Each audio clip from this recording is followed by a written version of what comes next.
All right, you already know what time it is. We're going to do one of the greatest movies ever seen in life. You know what I'm saying? How high am I?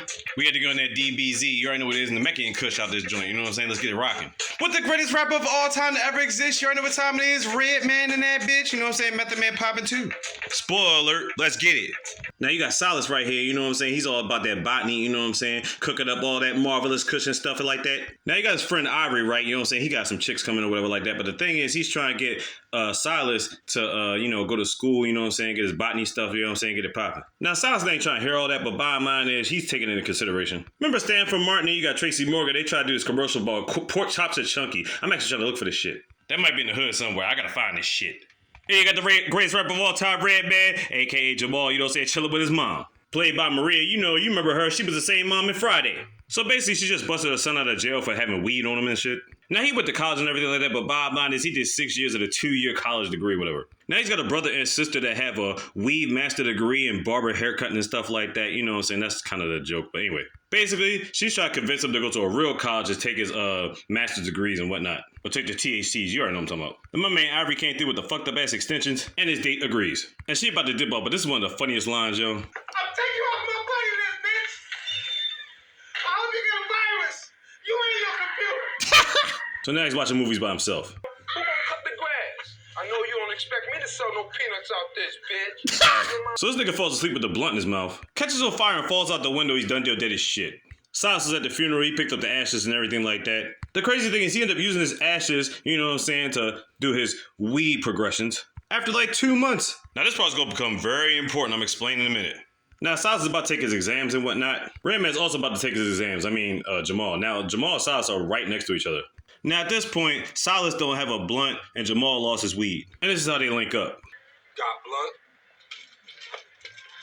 Got weed.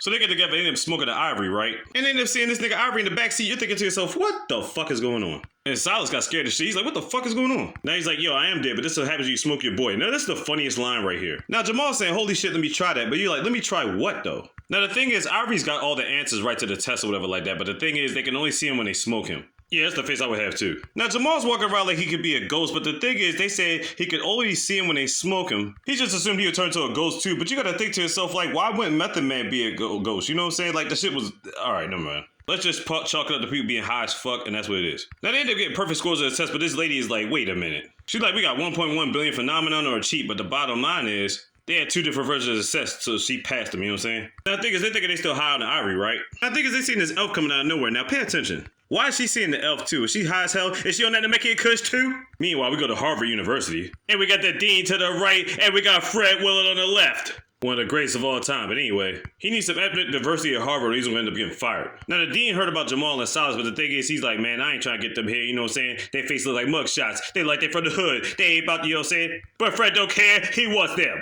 Now you got all these other ethnic diversities trying to get him into college. Military's trying to recruit him and whatnot. And even nuns and Catholic priests. So bottom line is like, nah, they ain't going for that shit. Until Fred comes in and gives her that awesome convincing speech. So I fucks with you. Shit, I fucks with you too. Is that good? Yes, that's a yes. Then we'll fox with each other. And they decide to go to Harvard. So bottom line is while they're here, they only go smoke the Ivory during test times. But he got other stuff for the wake and bake. And then you got a couple right here, Robin and Bart. Now, Bart, because of his facial expressions, honestly, he was supposed to be the next Jim Carrey, but nothing really came of it. And I don't even know what the movies he's been in, but bottom line is, if you know any other movies Bart's been in, let me know. He's pretty much the antagonist for the whole movie other than him and the dean. And look at Silas, you already know he's trying to get at Robin. He already comes all smug. Look at this guy in the background, sidekicking and all that. Look at his face. So they step into class, they end up stepping into the dean's class. So the dean was acting like he didn't want to say what's up. So you already know what Jamal about to do. Get on, Green Jimmy the cricket suit wearing ass motherfucker. Get on, short Colin Powell haircut having ass motherfucker. Get on, little Angela Davis mustache wearing ass motherfucker. Get on, little Richard Pryor short cut fade having around the side wearing motherfucker. Little Sammy Davis Award Junior Afro haircut having ass motherfucker. Get on, Dynamite this thing devastating. Get on, Dark Lilies wearing haircut. Cooking the fuck out of the dean. Look at him sweating and shit.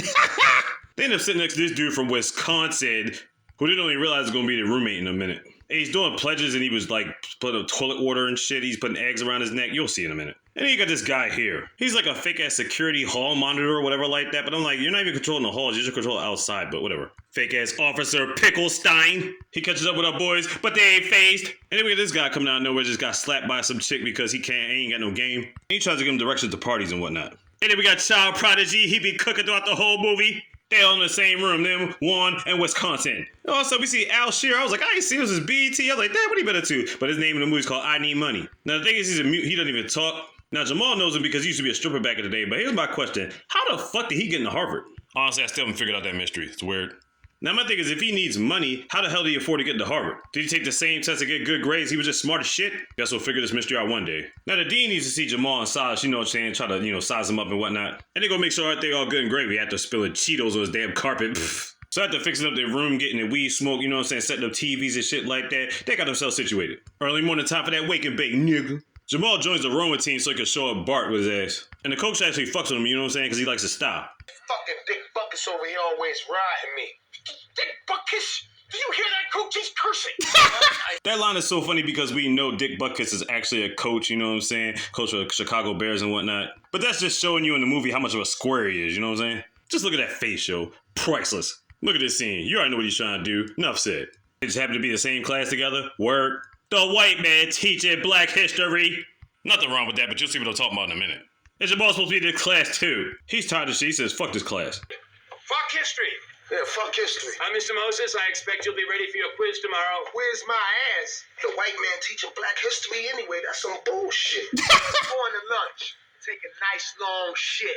Fucking Silas and I Need Money just want to pick with Officer Picklestein's bike. I Need Money ends up rolling down a damn hill. Why was that important? Why did that the bicycle effect in there? That's just funny as shit, but it's just like, why? Look at his face, yo. That's fucking classic, yo. He rolls and ended up getting hit by a Mack truck to explode into pieces. Look at his face, yo. It's like his whole life has been stolen. Like his soul just got sent to the Reaper and shit. And then these niggas come out of nowhere and steal the pieces. You thinking to yourself, wait a minute. I thought Harvard was around, prestigious places or whatever like that. You got these niggas just coming out of nowhere just stealing pieces of bikes. It's like, what the fuck? Just fucking done. And now we go to science class with Bart. Now, I know he's there for the scientific matters and cannabis and whatnot, but then you think to yourself, like, how is it that Silas has classes with everybody he's interacted with so far? Yeah, I know it's a movie, but it's just still funny. See what I mean with everybody? She's in the class too. And she really feeling him because he's smart with the plans. He's showing his smartness. But I just figure you gotta be smart to go to Harvard, right? You know what I'm saying? And he's basically like, look, we ain't gonna dump Bart. You already know what time it is. You know what I'm saying? You know I'm feeling. You know what's popping. She know what time it is. She ain't saying no. Yo, I swear he be killing it with the facial expressions, yo, for real, yo. Now look at this. Jamal has a class in women's studies. It's all women except for him. Legitimately, how the fuck did he pull this off? Then he starts dreaming about smashing the teacher. Now he gets on top of the table like you're about to go to business, and all of a sudden, he ends up turning to his mom. What the fuck? No, scratch that. $1 the fuck? That's how this nigga really was up on the table. You're like, what the fuck? Now the kids are looking at him. Now you think to yourself, where the hell did the teacher go throughout all this time? Look at their faces. It's hilarious. Look at her face like, yeah, she's like, oh my God. But at the same time, she's actually curious. Wait a minute, I take it back. There are 3 guys in this classroom. 2 of them in the back and 1 in the side. One guy there somewhere, another guy in the background somewhere. He's embarrassed. He just walks out of class. Now I'm thinking to myself, is he ever finishing up any classes? Like, honestly. Now it's test time. Time to hit the Ivory. And of course, he helps them take their test. These niggas watching what you would call nowadays OnlyFans. And Silas and Jamal are tired, man. They trying to get some females. They trying to clap some cheeks, you know what I'm saying? Standing ovation status. They end up smoking with the boy with bob eyes. They ain't let him touch the smoke. You know why? Because he looking like he got that stuff on his lip. Nobody wants that. So otherwise, you're just walking around the campus. And they see these random chicks in the window talking freaky. They looking like, oh yeah, we about to get up in that. They came up in there. You already know what time it was? It's time for the clap session. That's right. You already know what time it was. Time to give up the business. Yeah, you missed that. I brought it back. Look at Juan in Wisconsin and I Need Money recording this shit. Like, how they know they was gonna be there? Next day, they got sex tapes. And who's selling them? Of course, I Need Money is selling them joints. Got their perfect test scores, and all of a sudden, Jamal's about to be his love interest, Essence Atkins. And she just happens to be the vice president's daughter of the United States, going to Harvard. What, Jamal? You don't want that. Them girls only know 3 words. Stop, no, and don't. My brother, you got those words backwards. They always tell me, no, don't stop. Player. I just had to put that line in there. That shit was fire. Anyway, he gets it popping and makes it happen. Silas get it popping with Robbie. He brings in the beers while she doing skeleton experts. You already know what time it is. And then Bart comes in rubbing in the mood. But bottom line is that is his girl, so he's not really wrong. But whatever. Yo, I'm telling you, his facial expressions are hilarious, yo. Silas back to playing pranks again. Now what they about to do here? They got their boys. They about to take down the Dooster statue. It means everything to our family. Will you stop your damn sniveling, son? Fuck up, Bart. Fuck up. That was the saddest Bart looked all day. Yo, that shit was one of the funniest lines still to this day, yo. I still cry every time I see that shit. It's fucking priceless. So one of them niggas get high, you already know what time it is. So Bart and Jamal about to get in the rowing competition because they're in the same gym class. The thing is, Bart and Jamal are not in competition with each other at this particular sport. They're actually rowing together because the teacher made it happen. Now notice he's smoking a blunt while doing this shit. Now Jamal sees his mom in the sky because, you know, he's clearly high as shit, right? Now, as square as he is, why does Bart see it? You know he don't smoke weed, but wait a minute, why is he seeing his mom in the sky? And more importantly, why is everybody else seeing her, yo? They got everybody toasted up at the school. Everybody's high because that's how high it is. And because he has these visions, he actually decides to roll harder, you know what I'm saying? And end up winning the race. And Dean hating, he can't throw about. Why? Because they're getting straight A's. And look at the coach now, he on some gangster shit. He rocking Boo-Foo. And what is Boo-Foo exactly? Bottom line is Jamal's new lineup of gear. Buy us, fuck you. That's what he really calls it. There you go. It's a take on classic FUBU, but you get the point. So the dean wants the coach to get some information on Jamal, you know what I'm saying, to show that he's like having sex with SS Askins or whatever like that, so he could get a reason to kick him out of school. But the dean come back and tell Jamal, because bottom line is he don't fuck with the dean like that. He real in the street, son. So now he getting to pop it in the bed or whatever like that, but she's got this microphone and he's acting like he's saying like, we can't see each other no more, no messing around, you know what I'm saying, blah, blah, blah. But they don't know he's just fucking around. They think she's with it because she got the wire on or whatever like that, but obviously she's not because she's fucking with Jamal and that's how it goes down. You can't play Red, man. He's the greatest of all time. Everybody knows this. Meanwhile, Silas has got Juan in Wisconsin about to do some more pranking. He's gonna put a bunch of bird feed here so the pigeons come in there, right? But here's the thing. But the pigeons eat this stuff, but here's the thing. There's some other type of chemical in it and they end up exploding. The dean's office is a damn mess. Now, the dean pretty much knows who did it, but he can't really prove it. So now he's just pissed off. But bottom line is, he can't do nothing about it because once again, they getting straight A's. So it's a party coming up. They go back to the hood and they pick up some chicks to bring to the party. Now they making weed brownies for the dean and his little party to keep people occupied because apparently both parties are happening at the same time. What the fuck happened in Wisconsin? You gotta have to watch the movie to find out. I think he said something about rolling down the hill in a shopping cart for pledging or something like that. That shit was crazy. There's the dean's wife. Bob about this. He got the brownies. He about to get lit. Now he got a letter thinking it's one of his from his high school friends or whatever like that because they got some information on the dean and stuff like that. So bottom line is he's thinking they're just regular brownies. Boy, he don't know what's about to happen. And he smashed a bunch of them joints too. Now the party's jumping off. They going crazy. They got Cypress Hill in the house, DJing and whatnot. And for a movie like this, it makes perfect sense. Dean about to get lifted. Man, look at Philip. He got hoes. Got chicks from the film department. But look at him. He got the road. Come on, yo. He's Hugh Hefner. Everybody knows that. Come on, look at him. Now, they both having costume parties, but you're going to find out how real that is in a minute. Robert's just like Marilyn Monroe, but look at Bart. He's just like Mr. T, yo. That's classic.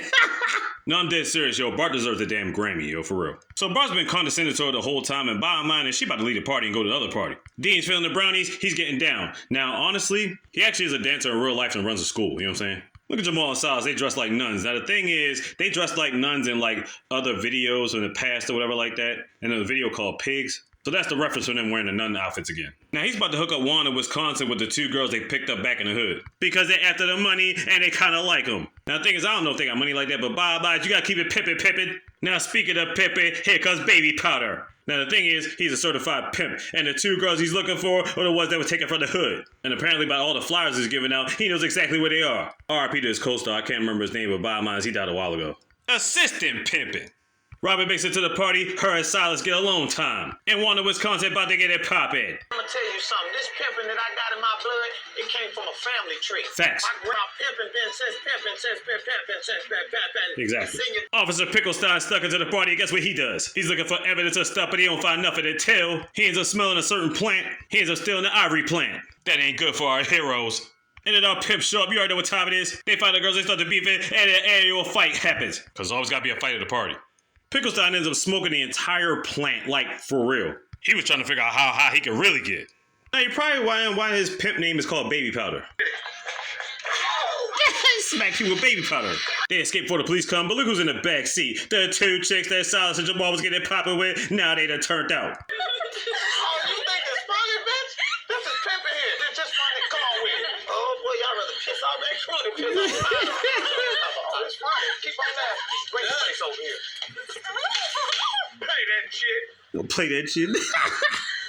And they with it. And after that crazy ass party, now they gotta go see the dean. He knows they hosted a party. He knows they still got weed brownies. Bottom line, they on academic probation. Whatever that means, I guess they on punishment or something. The problem is the Ivory's gone, so now they really do have a problem. And that's why they're looking worried. So Silas ends up getting Juan this dose of this plant, right? He's trying to perfect this like it's like a non-detectable cannabis strain or something like that. But what happens to Juan is he starts throwing up and he lost mad fluid. It didn't work. And Silas needs this to work bad because realize that they don't have the Ivory anymore. They actually really need to study. And this might be the only thing that keeps him in the school. I don't know what Jamal's about to be up to, but he's just rolling along with it. So they're going to try to roll regular weed and try to study, right? So they got their midterms, they got all Fs. It's not good. You know, the dean's going to be ready to kick him out after this. How did I fail women's studies? I love bitches. So now their plan is to find a smart dead guy who happens to be the president of the university. And they're going to smoke him because clearly they think he has all the answers. Meanwhile, Picklestein's just eating all types of whole pizzas and whatnot, just smoking away. And after all this time, now he's just seeing Ivory. Now see, even if this was logical, the problem with this plan is Silas had to grow the plant for like 2 months, but they don't have time to do that, so they're just going to smoke his body. Do I literally have to say everything is wrong with this? And clearly, it doesn't work. Then Picklestein comes out the blue where Ivory tries to tell them, hey, we smoked up the plant, whatever like that. But clearly, he's trying to explain to them that he sees Ivory. They can't see Ivory because obviously they ain't been smoking it. So there you go. It basically becomes a situation where he's trying to explain it, but it really doesn't matter at this point. Now, the dean's getting happy because he knows he can finally kick them out. But the thing is, he can't technically get rid of them until the final exams. Now, he's got these invitations to the alumni celebration where the vice president's going to show up, where Rob is going to be unveiling her experiment. Now, when I say the vice president, obviously, Jamal's messing with the vice president's daughter. So they're going to try to find some way to get in there. Now, the chicks try to get their money for baby powder. And he's talking about $25 money orders. And then one comes to get his chicks like a real G. And they wanted beef. And then he ends up giving it a business.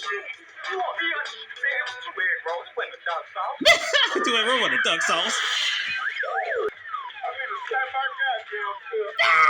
Then Dean gets a call from the higher-ups, and you already know what time it is. He's ready to get rid of Silas and Jamal. Now, it gets to the point Silas is about to give up and face the reality that he's about to get kicked out of school, but then of all people, Wisconsin gives him the courage to keep going with his project. So it's time for the alumni party. And then Silas and Jamal end up showing up. Jamal obviously shows up because of his girl. Jamal shows up because of his girl. And you're about to find out why Silas is here in a minute, too. And there's the vice president. Now, the thing is, he throws his concoction in the fireplace. This is what's about to happen. The thing is, he actually pulled it off and made an undetectable weed strain that you can't even smell, but bottom line is you're going to get it. The crazy thing is, not only is it weed, but it's also a truth serum. And everybody starts telling each other how they really feel about each other. Now, she's been doing things with fossil fuels and stuff like that. Now, she's about to fail her experiment. But it turns out her experiment ends up being the biggest bong in the history of findings from back in the day. What?